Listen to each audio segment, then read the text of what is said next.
ngày xưa tới bông ôn đọc nghe từ cả đã ba chạy tao ngắm ôn ba na này ngày buồn khai đọc pì ngày buồn khai đọc pì ta bầu đây ta ra té rồi ta ra nó ban là bộ đủ mua bà rột rồi vì chuột gì giờ tao ăn thọt gì á no cả đã ba cho tao ăn phở nó là trong tập này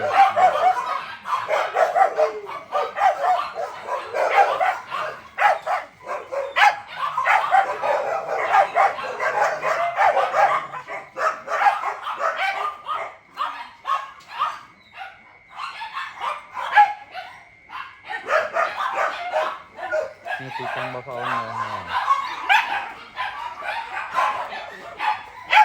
không kia đó